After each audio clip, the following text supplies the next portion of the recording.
मित्रों, हिंदू कैलेंडर में सावन के महीने को भगवान शिव का समर्पित महीना माना गया है और यही वजह है कि भगवान शिव ही इस महीने के अधिष्ठाता देव भी हैं। इस मास में भोलेनाथ अपने परिवार के साथ पृथ्वी पर आते हैं और यहीं से ब्रह्मांड का संचालन करते हैं। आप सभी जानते होंगे कि भगवान शिव के परिवार में भगवान शिव, माता पार्वती और उनके दो पुत्र गणेश और कार्तिकेय हैं। लेकिन क्या आपको पता है कि भोलेनाथ की 5 और बेटियां थीं, जिनका जन्म अनजाने में हो गया था? अगर नहीं जानते तो इस वीडियो के अंत तक हमारे साथ बने रहें। मित्रों, भगवान शिव के पुत्र गणेश और कार्तिकेय के बारे में तो सभी जानते हैं, लेकिन उनकी 5 पुत्रियां के बारे में बहुत कम लोगों को ही जानकारी है। मधुश्रावणी की कथा में भगवान शिव और माता पार्वती की 5 बेटियों का वर्णन मिलता है। शिव पुराण में भी उनकी पुत्री का जिक्र है। पुराण में वर्णित कथा के अनुसार एक बार महादेव और माता पार्वती मनुष्य रूप धारण करके जंगल में विचरण कर रहे थे। तभी रास्ते में उन्हें एक मनोहर सरोवर दिखाई दिया। उस सरोवर की सुंदरता देख माता पार्वती ने महादेव से जल क्रीड़ा करने का आग्रह किया, जिसके बाद दोनों सरोवर में जाकर जल क्रीड़ा करने लगे। उसी दौरान शिवजी का वीर्यस्खलन हो गया और तब शिवजी ने उसे एक पत्ते पर निकालकर वहीं रख दिया। जल क्रीड़ा में उत्पन्न उस वीर्य से 5 कन्याओं का जन्म हुआ। यह कन्या मनुष्य रूप में जन्म न लेकर सर्प रूप में जन्मी, परंतु साथ होने के बावजूद भी इन कन्याओं के जन्म से माता पार्वती बिल्कुल अनजान थी। ये बात माता पार्वती को नहीं पता थी कि उनकी 5 कन्याओं ने धरती पर जन्म भी ले लिया था। महादेव यह सब जानते थे कि ये 5 सर्प कन्या उनकी ही पुत्री हैं और भोलेनाथ अपनी पुत्रियों को अपनी आँखों के सामने बड़ा होते देखना चाहते थे। इसके साथ ही वो उनके साथ रहना भी चाहते थे, लेकिन महादेव ऐसा नहीं कर सकते थे, जिसके बाद वह रोजाना अकेले ही उसी जंगल के सरोवर में जाते और अपनी 5 सर्प पुत्रियों के साथ खेलते और समय बिताते थे। रोजाना महादेव को ऐसी चोरी छुपे उस जंगल के सरोवर में जाते देख माता पार्वती को महादेव पर शंका हुई।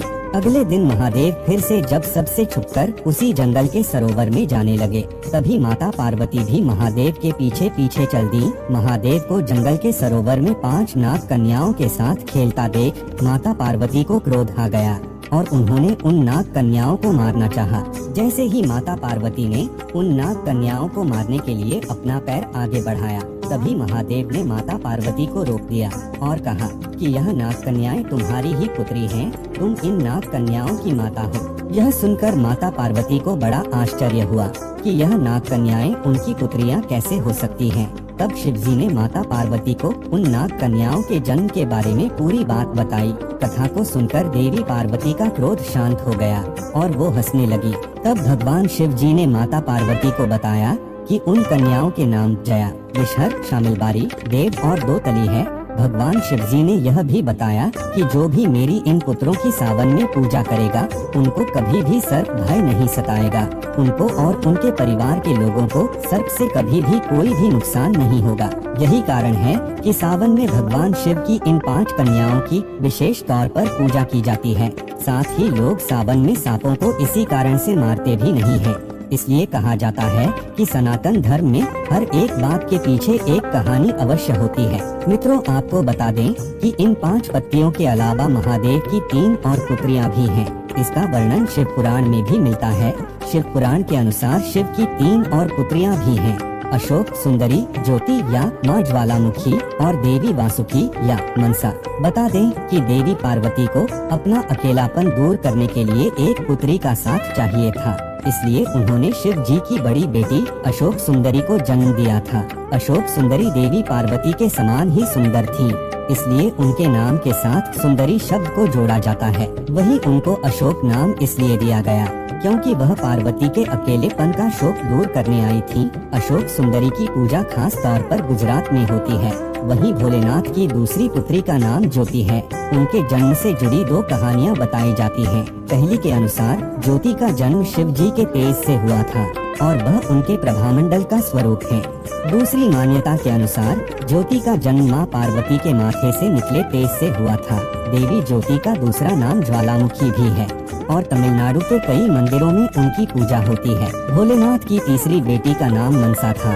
उनका भी जन्म कार्तिकेय की तरह पार्वती के गर्भ से नहीं हुआ था। पुराणों के अनुसार मनसा का जन्म तब हुआ जब शिवजी का विरोध कद्रु, जिनको सांपों की मां कहा जाता है, कि बनाए एक पुतले को छू गया था, इसलिए उनको शिव की पुत्री कहा जाता है, लेकिन पार्वती की नहीं।